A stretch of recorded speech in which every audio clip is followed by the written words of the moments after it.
ପିଲାମାନେ ଆସ ଆଜି ଆମେ ପୂର୍ଣ୍ଣ ସଂଖ୍ୟାର ଗୁଣନ ପ୍ରକ୍ରିୟା ବିଷୟରେ ଧାରଣା ପାଇବା। ପିଲାମାନେ ତମେ ଜାଣିଛ କି ପୂର୍ଣ୍ଣ ସଂଖ୍ୟା ତିନି ପ୍ରକାର, ଧନାତ୍ମକ ପୂର୍ଣ୍ଣ ସଂଖ୍ୟା, ଋଣାତ୍ମକ ପୂର୍ଣ୍ଣ ସଂଖ୍ୟା ଏବଂ ଶୂନ।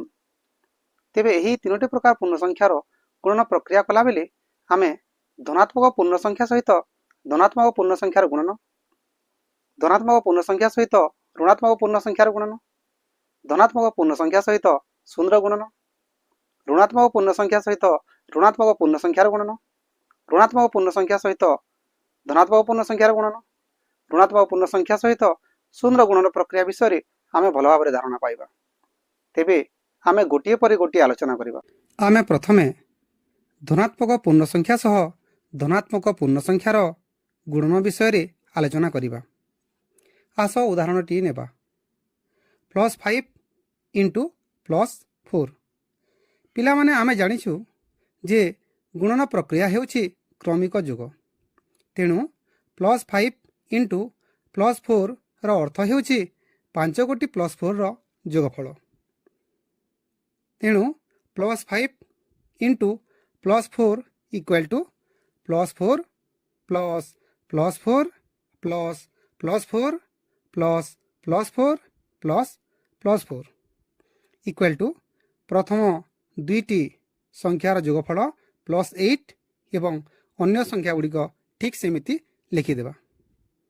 ଇକ୍ୱାଲ୍ ଟୁ ପ୍ରଥମ ଦୁଇଟି ସଂଖ୍ୟାର ଯୋଗଫଳ +12 ପ୍ଲସ୍ ଅନ୍ୟ ସଂଖ୍ୟା ଗୁଡ଼ିକୁ ପୁଣି ସେମିତି ଲେଖିଦେବା। ଇକ୍ୱାଲ୍ ଟୁ ପ୍ରଥମ ଦୁଇଟି ସଂଖ୍ୟାର ଯୋଗଫଳ +16 ପ୍ଲସ୍ +4 ଇକ୍ୱାଲ୍ ଟୁ ସଂଖ୍ୟା ଦୁଇଟିର ଯୋଗଫଳ ହେଲା +16 ପ୍ଲସ୍ +4 ଇକ୍ୱାଲ୍ ଟୁ +20। ଅତଏବ +5 ଇଣ୍ଟୁ +4 ଇକ୍ୱାଲ୍ ଟୁ +20। ଆସ ଏବେ ଆମେ ଏହି ଗୁଣନ କ୍ରିୟାକୁ ସଂଖ୍ୟାରେଖା ମାଧ୍ୟମରେ ଦେଖାଇବା। +5 ଇଣ୍ଟୁ +4ର ଅର୍ଥ ଆମେ ସଂଖ୍ୟାରେଖାରେ 0 ଠାରୁ ଡାହାଣକୁ 4 ଘର ଲେଖାଏଁ 5 ଥର ଡେଇଁ ଡେଇଁ ଯିବା। ଆମେ ବର୍ତ୍ତମାନ 0 ଠାରେ ଅଛୁ। 4 ଘର ଲେଖାଏଁ ଡାହାଣକୁ ଥରେ, 2 ଥର, 3 ଥର, 4 ଥର, 5 ଥର ଡେଇଁବା। ପିଲାମାନେ ଏବେ କୁହ ଆମେ କେଉଁଠାରେ ପହଞ୍ଚିଲେ? ଆମେ +20 ଠାରେ ପହଞ୍ଚିଲେ। ତେଣୁ +5 ଇଣ୍ଟୁ +4 ଇକ୍ୱାଲ୍ ଟୁ +20 ହେବ। ତେଣୁ ଉପରୋକ୍ତ ଦୁଇଟି କାର୍ଯ୍ୟରୁ ଆମେ ଜାଣିଲେ ଦୁଇଟି ଧନାତ୍ମକ ପୂର୍ଣ୍ଣ ସଂଖ୍ୟାର ଗୁଣଫଳ ଏକ ଧନାତ୍ମକ ପୂର୍ଣ୍ଣ ସଂଖ୍ୟା ହେବ। ପିଲାମାନେ ଏହି ଗୁଣନ ସମ୍ବନ୍ଧୀୟ କିଛି କାମ ଦିଆଯାଇଛି, ତାହା ତୁମେ ଅଭ୍ୟାସ କରିନେବ। ନମ୍ବର କ +2 ଇଣ୍ଟୁ +3 ଇକ୍ୱାଲ୍ ଟୁ। ଖ number +4 into +6 equal to. Number ଗ +3 ଇଣ୍ଟୁ +7 ଇକ୍ୱାଲ୍ ଟୁ। ନମ୍ବର ଘ +4 ଇଣ୍ଟୁ +5 ଇକ୍ୱାଲ୍ ଟୁ। ବର୍ତ୍ତମାନ ପିଲାମାନେ ତୁମେ କରିଥିବା ଅଭ୍ୟାସ କାର୍ଯ୍ୟର ଉତ୍ତର ଗୁଡ଼ିକ ତୁମେ ଯାଞ୍ଚ କରିନିଅ। ଏବେ ଆସ ଆମେ ଧନାତ୍ମକ ପୂର୍ଣ୍ଣ ସଂଖ୍ୟା ସହ ଋଣାତ୍ମକ ପୂର୍ଣ୍ଣ ସଂଖ୍ୟାର ଗୁଣନ ବିଷୟରେ ଆଲୋଚନା କରିବା। +4 ଇଣ୍ଟୁ -5 ଯାହାକି 4ଟି -5ର ଯୋଗଫଳ ଅଟେ। ତେଣୁ +4 into -5 equal to -5 plus -5 plus -5 plus -5 equal to ପ୍ରଥମ ଦୁଇଟି -5ର ଯୋଗଫଳ -10 ପ୍ଲସ୍ ଅନ୍ୟ ସଂଖ୍ୟା ଗୁଡ଼ିକୁ ଲେଖିଦେବା। ଇକ୍ୱାଲ୍ ଟୁ -10 ଓ -5 ପ୍ରଥମ ଦୁଇ ଗୋଟି ସଂଖ୍ୟାର ଯୋଗଫଳ -15 ପ୍ଲସ୍ ଅନ୍ୟ ସଂଖ୍ୟାକୁ ଲେଖିଦେବା। ଇକ୍ୱାଲ୍ ଟୁ -15 ଓ -5ର ଯୋଗଫଳ -20। ଆସ ଏବେ ଆମେ ଏହି ଗୁଣନ କ୍ରିୟାକୁ ସଂଖ୍ୟାରେଖା ମାଧ୍ୟମରେ ଦେଖାଇବା। +4 इंटू -5 रो अर्थ आमे संख्या रेखार शून्य ठारू बाम पट को 5 घर लेखाएं 4 थर डेइबा। पिला माने वर्तमान आमे संख्या रेखार शून्य ठारे अछु 5 घर लेखाएं थरे 2 थर 3 थर 4 थर आमे बाम पट को डेई डेई गले केउठारे पहुँचीबा आमे -20 ठारे पहुँचीबा। तेणु पिला माने आमे एठारे जानिबा को पाइलु कि +4 इंटू -5 इक्वल टू -20। एठारे आमे कोन जानिले एठारे आमे जानिले कि धनात्मक संख्या सह ऋणात्मक पूर्ण संख्यार गुणन करा गले ऋणात्मक संख्या ही मिले। पिला माने एबे तुम पाई किछि अभ्यास कार्य दियायछि से गुडी को तमे अभ्यास करिनियो। नंबर क +2 into -3 equal to dash. Number ख +5 into -5 equal to dash. Number ग +3 इंटू -4 इक्वल टू डैश। घ number +7 into -6 equal to dash. पिला माने तुमे करिथिबा प्रश्न गुडी कर उत्तर वर्तमान जांच करिनियो। यहाँ पर आमे धनात्मक पूर्ण संख्या सह शून्य गुणन विषय आलोचना करिबा। पिला माने तुमे तो आगरु जानिछ अणशून्य संख्या सह शून्य गुणफल रे सर्वदा शून्य ही हुए।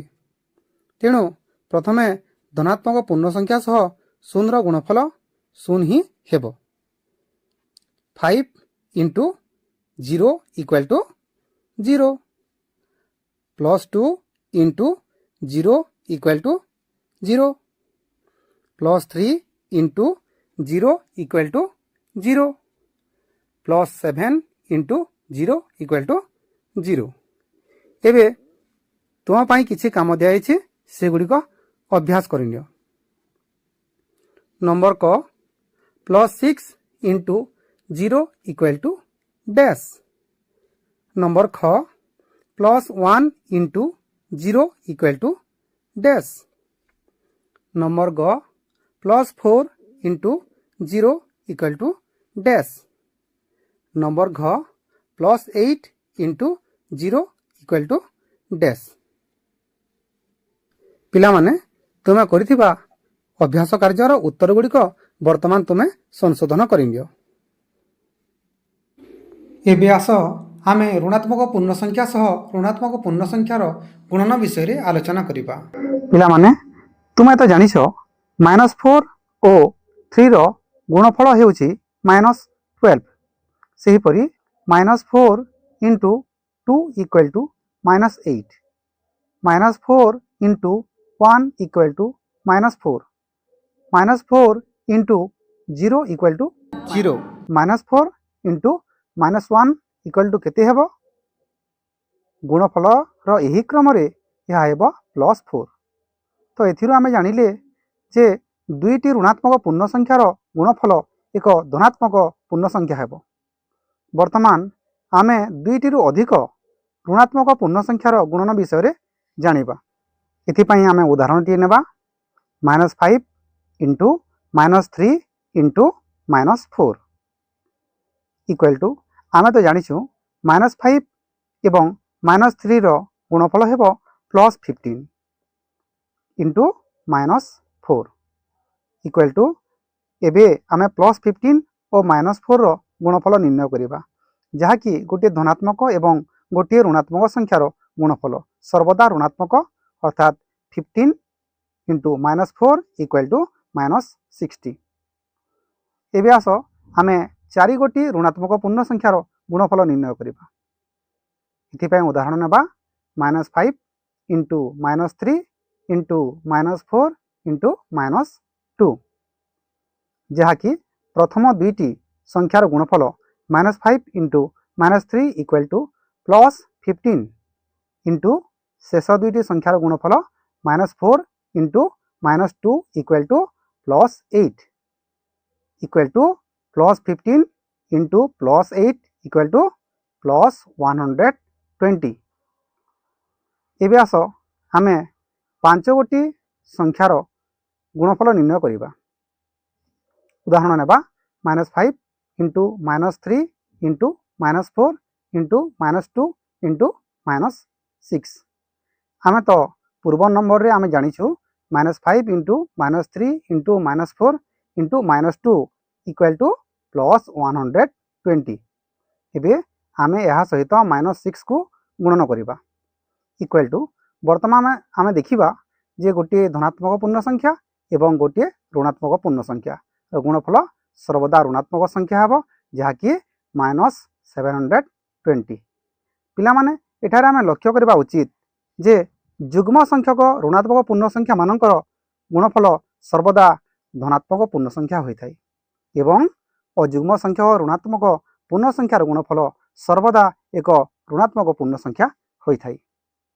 एबे तुम पाई किछि काम दिया जायछि से गुडिकर अभ्यास तुमे करिनियो। -4 into -2 equal to dash. -4 into -2 into -3 equal to dash. -4 into -2 into -3 into -5 equal to dash. -5 into -6 into -3 into -2 equal to dash. एबे आस आमे ऋणात्मक पूर्ण संख्या सह धनात्मक पूर्ण संख्यार गुणन जानिबा। एथिपाई आमे गोटे उदाहरण नेबा। -4 इंटू 3 रो अर्थ हेउछि -4 प्लस -4 प्लस -4। एठारे 3 गोटी -4 रो जोगफल हेबो -12। पिला माने तो एथिरु जणा गला जे ऋणात्मक और धनात्मक संख्यार गुणफल सर्वदा ऋणात्मक पूर्ण संख्या हेबो। वर्तमान तुम पाई किछि काम दिया जायछि ताहा तुमे अभ्यास करिनियो। एबे आस आमे ऋणात्मक पूर्ण संख्या सह शून्य गुणन विषय रे आलोचना करिबा। पिला माने आमे जानिछु जे अणशून्य संख्या सह शून्य गुणन सर्वदा शून्य हेबो। तेणु -2 into 0 equal to 0। -3 into 0 equal to 0। -4 into 0 equal to 0। आमे जानिले जे ऋणात्मक पूर्ण संख्या सह शून्य गुणफल सब बेले शून्य ही हुए। वर्तमान तुम पाई किछि काम दिया जायछि तुमे ताहा अभ्यास करिनियो।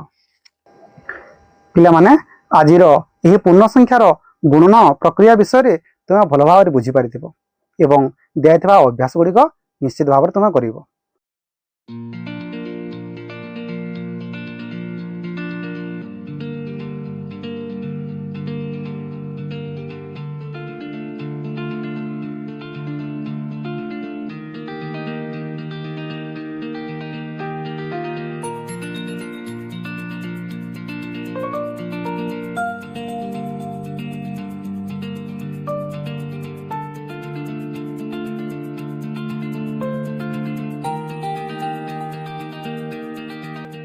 आज शिक्षादान को आम ये समाप्त करवा। धन्यवाद।